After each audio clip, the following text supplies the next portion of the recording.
1942년 독일의 과학자 베르너 폰 브라운이 2톤 크기의 액체 로켓을 발사한 이후 5,000회가 넘는 로켓 발사가 이어졌다.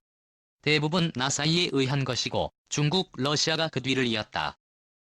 그리고 지금 발사체 개발을 스페이스X와 같은 민간 기업이 주도하고 있는 중이다.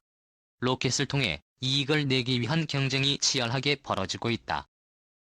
그 경쟁의 중심에 발사체의 심장이라고 할 수 있는 로켓 엔진이 있다. 로켓 엔진은 로켓에 저장된 연료와 산화제를 빠른 속도로 분출해 반작용을 얻는 방식을 사용하고 있다. 우주를 비행하기 위해 꼭 필요한 핵심 장치라고 보면 된다. 세계 7번째 액체 엔진 보유국. 이 엔진이 고성능을 발휘하기 위해서는 가벼우면서 튼튼하고 에너지가 적게 들면서 추진력이 강력해야 한다. 또한 발사서부터 비행에 이르기까지 시시각각 급변하는 상황에 대처할 수 있는 능력을 지니고 있어야 한다. 그동안 우리나라는 한국항공우주연구원을 통해 2021년 발사 예정인 한국형 발사체 누리에 사용될 75톤급 추력의 신형 액체 로켓 엔진을 개발해왔다. 그리고 28일 오후 2시 고흥 나로우주센터에서 이 엔진이 장착된 시험 발사체를 성공적으로 발사하는 데 성공했다. 로켓은 발사 151초 이후 엔진이 꺼졌고 최대 고도 209km까지 오른 뒤 발사장에서 남동쪽으로 429km 떨어진 제주도 인근 해상에 떨어졌다. 발사가 완료된 후 과학기술정보통신부 이진규 1차관은 목표 엔진 연소 시간인 140초 이상을 달성해 시험 발사체가 정상적으로 발사됐다고 말했다. 앞서 한국은 미국, 러시아, 중국 등에 이어 75톤이 넘는 중형급 로켓 엔진을 보유한 세계 7번째 국가가 됐다.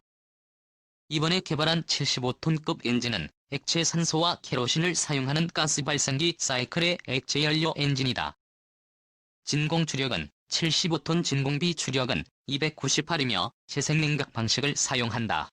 2021년 외국의 기술 도움 없이 순수한 한국형 로켓 기술로 발사 예정인 누리호는 3단으로 구성되어 있다. 1단에는 75톤급 액체 엔진이 4개의 묶음으로 장착되고 2단에는 75톤급 액체 엔진 1개, 3단에는 7톤급 액체 엔진 1기가 장착된다.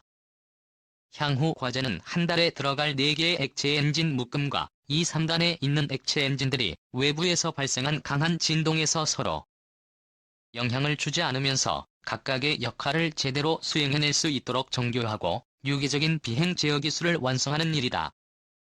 우주 강대국 견제 속에 이뤄낸 성과도 정환 한국형 발사체 개발 사업본부장은 2021년 누리호 발사까지 가야 할 길이 아직 멀다고 말했다. 오 본부장은 이어 그러나 이전의 개발 과정도 쉽지 않았다며 같은 방식으로 남은 부분을 성실하게 실험해 나갈 경우 한국형 발사체를 갖게 될 수 있을 것으로 전망했다. 그는 또 한국기술진에 의해 순수한 한국형 기술이 이제 엔진 개발에 적용됐다고 말했다. 투입된 인력은 한국항공우주연구원 250여 명, 현대중공업 등 관련 기업이 1000여 명인 것으로 추산되고 있다. 한국에서 발사체 개발이 시작된 때는 1990년대다. 현재 한국항공우주연구원의 전신인 한국항공우주연구소에서 1993년 회의에서 1998년 회의에서 알토를 발사했으나 모두 고체 연료를 사용하고 있었다. 그리고 1993년 러시아에 진출했던 현대그룹이 현지 인맥을 연결해 발사체 사업을 시작했다. 1994년에는 러시아 전문가의 조언을 얻어 국내 최초의 우주 개발 기업인 현대항공우주를 설립하기에 이른다. 현대항공우주는 한국항공우주연구소와 협력해 러시아로부터 기술 이전을 시도했지만 미국의 반대로 이전이 무산됐다. 그러나 헛된 시도만은 아니었다. 당시 현대항공우주를 통해 러시아 기술을 접한 인력이 한국항공우주연구소로 자리를 옮기면서 한국형 발사체를 개발할 수 있는 기반이 마련됐다. 이후 한국에서 본격적인 우주 개발이 시작된 것은 2000년대 들어서다. 이전의 우주 개발을 반대해온 미국이 2001년 MTCR 타입에 통일했다. 2002년에 도입이 결정된 K-1 나로우는 러시아의 액체 로켓 엔진을 채용하고 있었다. 러시아 흐르니체프사는 발사체 비용으로 처음 9억 달러를 요구했지만 2004년 2억 5천만 달러로 가격을 내림으로써 기술 협력이 이루어졌다. 당시 계획에 의하면 발사체 전체적인 시스템 설계는 한러 기술진이 공동으로 설계해 작업하고 일단 서버 시스템의 설계 제작 시험은 러시아에서 담당하면서 한국 기술진이 참여하는 방식을 취했다. 이단의 경우에는 러시아의 기술 지원 및 설계 검토를 받아 한국에서 설계 및 제작을 수행키로 했다. 협력 분위기는 2004년에 한러 우주기술 협력 협정을 맺으면서 더욱 강화됐다. 그러나 러시아 의회에서 기술 유출 방지를 의결하는 등 우주강국의 길은 순탄치 않았다. 우여곡절 끝에 2006년 한러 우주기술 보호 협정이 체결되었지만 러시아 측에서 비준이 늦어지면서 발사 시기가 2008년 12월로 연기됐고 2009년 3월에는 성능시험 항목을 추가하면서 2009년 7월 30일로 연기됐다. 2009년 7월에는 러시아 측에서 일단 연소시험 일정을 변경하면서 발사 예정일이 2009년 8월 11일로 연기되었고 2009년 8월 5일에는 러시아 측에서 일단 연소시험에서 나온 데이터에 이상한 점이 발견되었다는 이유를 들어 2009년 8월 19일로 또 발사 예정일을 미루게 되었다. 그렇게 해서 2009년 8월 19일 첫 발사 시도를 했지만 발사에 실패하고 2010년 6월 10일 1차 발사에도 실패하면서 한때 전국적인 비난을 듣기도 했다. 다행히 마지막으로 이루어진 2013년 1월 30일 3차 발사에서 성공을 거두게 된다.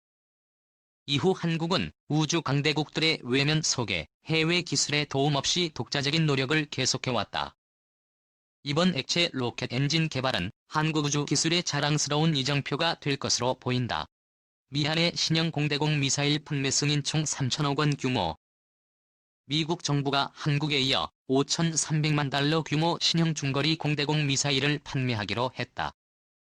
미 국무부와 국방부 산하방위안보 협력청은 17일 한국에 대한 신형 AIN 120만 1718 중거리 공대공 미사일 판매를 승인했다. DACA에 따르면 한국의 이번 무기 구매 프로그램은 AIN 120-78 중거리 공대공 미사일과 지원 및 보수 장비 운송 관련 장비 등 총 약 5,300만 달러 규모에 달한다. AIN 120C-78 미사일은 미방산업체 레이시운사가 개발한 사거리 70에서 180km의 중거리 미사일로 능동 레이더를 탑재해 발사 후 조종사가 미사일을 유도할 필요 없이 미사일이 스스로 적기를 찾아 비행할 수 있다. 우리 군 당국은 2013년 계획을 수립하고 핵심 공중전역인 F-15KK, F-16, F-35 전투기에 탑재 가능한 AIN 120-17-18 미사일을 구매해왔으며 국무부의 이번 승인은 남은 분량에 대한 것으로 알려졌다. 국무부는 한국의 이번 구매 계획이 인도태평양 사령부 전구에서 가장 밀접한 동맹국 중 하나인 한국의 합법적인 안보와 국방 수요를 충족시켜 미국의 외교정책과 국가안보 목표를 뒷받침할 것이라고 설명했다. 이어 한국은 동아태 지역에서 정치적이나 경제적으로 주요 강대국 중 하나이자 해당 지역의 안보와 평화를 증진하는 데 있어 미국의 핵심 파트너라며 한국이 강력하고 준비된 자체 방어 능력을 개발하고 유지하도록 지원하는 것은 미국의 국익에 중요하다고 덧붙였다. K씨는 이번 판매는 한국의 자국 안보를 위한 공중전력 185KK F-16, F-35 전투기에 탑재되는 중거리 미사일 보유량을 늘려 현재와 미래의 위협에 대한 대응 능력을 향상시킬 것이라며 한미 간 상호 운용 성도 강화될 것이며 한국이 이번에 구매한 미사일들을 실전 배치하는 데 어려움은 없을 것이라고 밝혔다. 한국의 사정 5세 전투기 KTFX에 탑재될 미사일이 유럽의 미디어 공대공 미사일로 결정되면서 AIN 120에 의존한 일본 전투기보다 성능이 우위가 될 것이라는 미국 군사 전문 매체가 보도했습니다. 미국의 군사 전문 웹진 밀리터리 워치 매거진은 한국이 개발 중인 제3 5세대 전투기 KTFX가 유럽의 공대공 미사일 미티어를 탑재함으로써 이미 사거리 300에서 400km 공대공 미사일을 보유한 러시아나 중국과의 미사일 사거리 간격을 좁히고 AIN 120에 의존했던 일본의 F-15, JF-2, F-35에 대한 우월성을 확보할 것이라고 보도했습니다.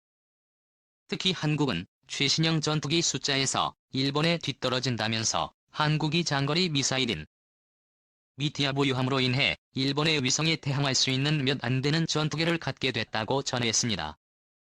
유럽 방위산업체 엔비디아 A사는 지난 11월 21일 한국이 개발 중인 KEX에 대해 장거리 공대공 미사일 미디어를 통합하기 위한 계약을 체결했다고 발표했죠. 이 계약에는 KF-X로의 통합작업 지원과 노하우 이전 각종 시험 장치의 공급이 포함됐습니다. 보도에 따르면 엔비디아의 이사가 개발한 장거리 공대공 미사일 미티어는 기본적으로 유럽제 레이더에만 통합을 허용했고 실제로 한국보다 먼저 미티어 통합을 희망한 인도에는 통합을 허가해주지 않았다면서 인도는 국산 전투기 태자주의 미티어 탑재를 희망했으나 탑재 레이더의 유럽산이 아니라 이스라엘 레이더를 채용했기 때문에 엔비디아에서는 태자저 미디어의 통합을 허가하지 않고 결국 이스라엘제 공대공 미사일을 채용하게 되었다고 전했죠. 일각에서는 KTF-X에 탑재되는 레이더는 한국의 한 시스템이 개발한 국산 레이더여서 인도와 마찬가지로 미디어가 통합 허가될 리가 없었지만 한국의 최신형 레이더 개발에 스웨덴의 샤프사가 레이더 소프트웨어 개발에 협력하고 있기 때문에 미티어 통합 허가가 내려진 것이 아닌가 하는 분석이 나옵니다. 한국의 KTF-X는 당초 미국 샤이엔 120이나 AI에 라인을 탑재할 예정이었으나 K의 2X로 합하기 위한 무기 데이터 공개를 미국이 거부하자 AIN 120 대신 미디어를 AIN9 대신 아이리스를 탑재하게 된 것이다. 여기서 미디어는 사거리 최대 300km의 장거리 공대공 미사일이고 아이리스는 사거리 35km의 열추적 공대공 단거리 미사일입니다. 미국의 밀리터리 워치 매거진은 한국의 KTF-X가 샤이엔 120보다 3배 가까운 사거리를 가진다면서 KTF-X가 미디어 공대공 미사일 보유에 성공한 것에 대해서 비유럽산 전투기에 통합된 최초의 전투기가 됐다고 전했습니다. 다만 일부 전문가들은 일본이 영국과 현재 미디어의 업그레이드 모델인 공대공 미사일 AMPB의 액티브 레이더 효민 시커를 탑재한 신형 공대 미사일을 공동 개발 중이며 2013년도에 탑재할 예정이라고 발표하고 있어 일본도 차세대 전투기 미디어를 탑재할 전망입니다. 전문가들은 한국이 개인 FX4처럼 5세대, 6세대 전투기 개발을 중단 없이 한 단계 한 단계 업그레이드해야 하고 더불어 국산 미사일을 개발해 박차를 가해야 한다고 입을 모은다. 이들은 특히 개발도 중요하지만 유럽과 미국, 이스라엘 방위산업업체와 긴밀히 공동 개발에 참여해 미사일 핵심 기술을 하나둘씩 전수받아야 한다고 강조한다.